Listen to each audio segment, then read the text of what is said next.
I believe this was in the 80s or so. Can't remember exactly the period. And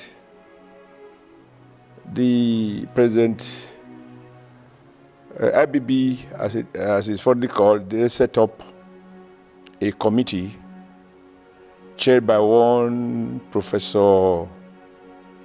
I forgot his name now. He's from Cross River.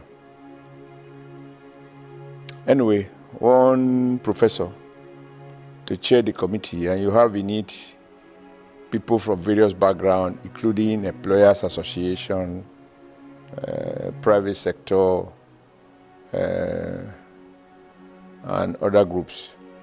And after about a year and a half, we're not making any progress.